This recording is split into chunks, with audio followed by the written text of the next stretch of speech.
तो फ्रेंड्स, जब मैंने इस मिठाई को घर में पहली बार बनाकर सबको खिलाया तो किसी को भी यकीन ही नहीं हुआ कि कहीं कच्ची मूंगफली और पोहे से भी इतनी टेस्टी मिठाई बनकर तैयार हो सकती है। लेकिन यकीन मानिए फ्रेंड्स, बहुत ही ज़्यादा टेस्टी बनती है ये मिठाई। एक बार आप ज़रूर इसे बनाकर ट्राई करिएगा। मुझे यकीन है आपको ये बहुत ज़्यादा पसंद आने वाली है। इस मिठाई को हम सिर्फ 1 चम्मच घी में बनाकर तैयार करेंगे। तो अगर आपको मेरी ये सिंपल और यूनिक सी रेसिपी पसंद आए तो वीडियो को लाइक करिएगा। चैनल पर नए हैं तो सब्सक्राइब करना बिल्कुल मत भूलिएगा। और फ्रेंड्स, वीडियो को लास्ट तक ज़रूर देखिएगा, तभी पूरी रेसिपी अच्छे से समझ में आएगी। तो चलिए फ्रेंड्स, बनाना शुरू करते हैं ये टेस्टी सी मिठाई। तो इस रेसिपी को बनाने के लिए सबसे पहले हम गैस पर एक कढ़ाई रखेंगे। इसमें डालेंगे 1 कप कच्ची मूँगफली। मूँगफली को पीनट या फिर सिंगदाना भी कहते हैं। तो पहले हम कच्ची मूंगफली को इस तरीके से हाई फ्लेम पर ड्राई रोस्ट करेंगे।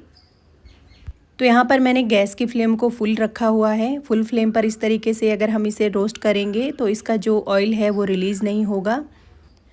आप चाहें तो माइक्रोवेव में भी इसे माइक्रो मोड पर ड्राई रोस्ट कर सकते हैं। तो यहाँ पर हमारे जो पीनट है वो अच्छे से ड्राई रोस्ट हो चुका है। ये देखिए, इसका छिलका हल्का सा निकलने लगा है। तो अब इसे हम एक प्लेट में निकाल लेंगे और इसे हल्का सा ठंडा होने देंगे। अब उसी कढ़ाई में मैं यहाँ पर ले रही हूँ 1 कप पोहा।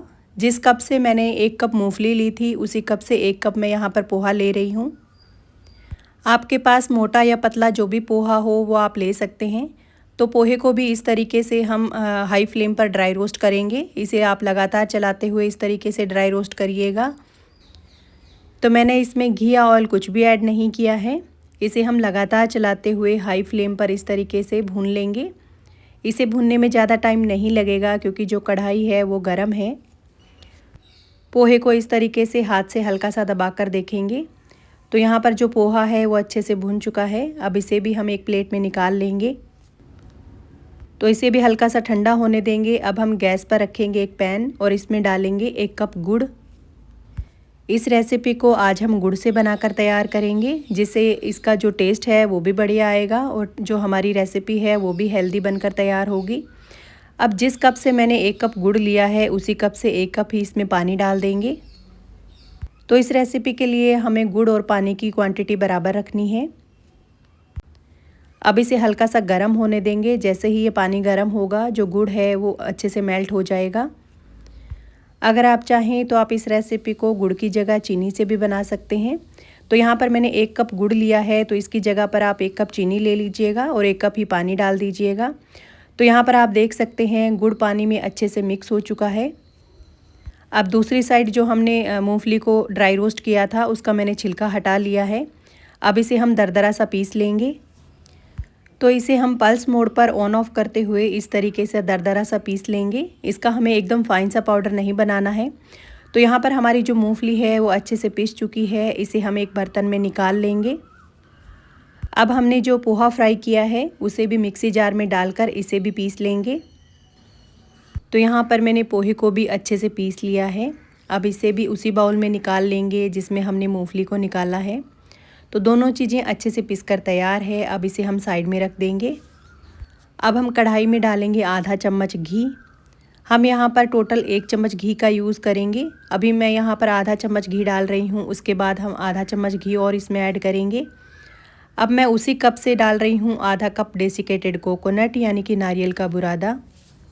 अगर आपको नारियल का फ्लेवर पसंद ना हो तो आप नारियल की क्वांटिटी घटा सकते हैं या फिर आप चाहें तो आप इसे स्किप भी कर सकते हैं। लेकिन इस मिठाई में नारियल का बहुत बढ़िया फ्लेवर आता है। आप इसे ज़रूर ऐड करिएगा। अगर आपको कम पसंद हो तो आप इसकी क्वांटिटी कम कर सकते हैं। अब नारियल को अच्छे से घी में भून लेंगे। इसका हमें कलर चेंज नहीं करना है। अब मैं यहाँ पर डाल रही हूँ थोड़े से कटे हुए ड्राई फ्रूट्स। ड्राई फ्रूट्स में मैंने 3 से 4 बादाम और 3 से 4 काजू को बारीक काट लिया है। आप अपने पसंद के कोई भी ड्राई फ्रूट्स इसमें ऐड कर सकते हैं, या फिर आपको ड्राई फ्रूट्स पसंद ना हो तो आप इसे स्किप भी कर सकते हैं, या फिर आप इसे पीस कर भी डाल सकते हैं। तो यहाँ पर नारियल और ड्राई फ्रूट्स अच्छे से भुन चुके हैं। अब हमने जो गुड़ का पानी बनाकर तैयार किया है उसे इसके अंदर डाल देंगे। आप इसे छान कर ही डालिएगा क्योंकि गुड़ है उसमें हल्का सा कचरा रहता है। इस तरीके से छानने से जो गुड़ का कचरा है वो अलग हो जाएगा। अब इसे एक बार अच्छे से मिक्स कर देंगे। अभी तक नारियल को भूनते टाइम हमने यहाँ पर गैस की फ्लेम को लो किया हुआ था। अब हम गैस की फ्लेम को फुल कर देंगे। अब हमने जो मूंगफली और पोहे को पीस कर रखा है उसे इसके अंदर डाल देंगे और अच्छे से लगातार चलाते हुए मिक्स करेंगे। जैसे ही पोहा और मूंगफली इसमें डालेंगे ये तुरंत इस तरीके से गाढ़ा सा होना स्टार्ट हो जाएगा। अब इस रेसिपी को बनने में ज़्यादा टाइम नहीं लगेगा, तुरंत ही इस तरीके से ये गाढ़ा होना स्टार्ट हो जाएगा। मैंने मूंगफली को दरदरा सा पीसा था, इसलिए ये देखिए मूंगफली के कुछ दाने साबुत रह गए हैं। लेकिन मिठाई को खाते टाइम जब ये मूंगफली के दाने मुंह में आते हैं तो मिठाई का टेस्ट बहुत बढ़िया आता है। इसमें हमने आधा चम्मच पहले जब हमने नारियल को भुना था तब डाला था, अब आधा चम्मच और इसमें डाल देंगे। हमने इसमें टोटल 1 चम्मच घी डाल दिया है। इस मिठाई में घी की क्वांटिटी कम ही यूज़ होती है क्योंकि जो मूंगफली है वो भी अपना हल्का सा जो ऑयल है वो रिलीज़ करती है। अब इसे हम लगातार चलाते हुए 2 से 3 मिनट के लिए भून लेंगे। अब इस रेसिपी को बनने में ज़्यादा टाइम नहीं लगेगा। ये देखिए जो हमारा मिठाई का डो है वो कढ़ाई को छोड़ने लगा है। अब हम गैस को बंद कर देंगे। कढ़ाई अभी गर्म है तो मैं इसे हल्का सा इस तरीके से चला रही हूँ। अब इस मिठाई को सेट करने के लिए मैंने यहाँ पर स्क्वायर शेप का ये केक टिन लिया है एल्यूमिनियम का। आप चाहें तो आप स्टील या प्लास्टिक का कोई भी कंटेनर ले सकते हैं इस मिठाई को सेट करने के लिए, या फिर आप इसे किसी प्लेट या थाली में भी सेट कर सकते हैं। इस कंटेनर को मैंने हल्का सा घी से ग्रीस कर लिया है। अब इस पर बटर पेपर लगाकर उसे भी हल्का सा घी से ग्रीस कर लेंगे। अब हमने जो मिठाई का डो बनाकर तैयार किया है उसे इस कंटेनर में डाल देंगे। आप चाहें तो इस मिठाई के डो से लड्डू या पेड़े भी बना सकते हैं, या फिर आप चाहें तो इस तरीके से आप किसी कंटेनर में जमा कर बर्फ़ी भी बना सकते हैं। तो अब इसे किसी चम्मच या स्पैचुला से इस तरीके से दबा दबा कर कंटेनर में अच्छे से सेट कर देंगे। ये मिठाई दिखने में जितनी सिंपल दिख रही है, बनाना इसे उतना ही ज़्यादा आसान है और खाने में तो बहुत ही मज़ेदार लगती है ये मिठाई।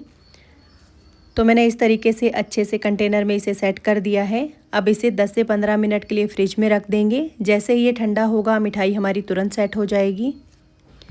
तो मैंने इसे 15 मिनट के लिए फ्रिज में रख दिया था। ये देखिए अच्छे से मिठाई हमारी सेट हो चुकी है। अब इसे हम डीमोल्ड कर लेंगे। बटर पेपर की वजह से ये बहुत ही आसानी से इस तरीके से कंटेनर से निकल जाता है। तो यहाँ पर ये अच्छे से सेट हो चुका है। अब हम इसकी कटिंग करेंगे। आप अपने पसंद से किसी भी शेप में इसे काट सकते हैं। आप चाहें तो आप इस तरीके से इसे लंबे शेप में भी कट कर सकते हैं। अब इस पर थोड़े से कटे हुए पिस्ता लगा देंगे। आप अपने पसंद का कोई भी ड्राई फ्रूट्स कट करके इस पर लगा सकते हैं, या फिर आप चाहें तो आप इस मिठाई को प्लेन भी रख सकते हैं।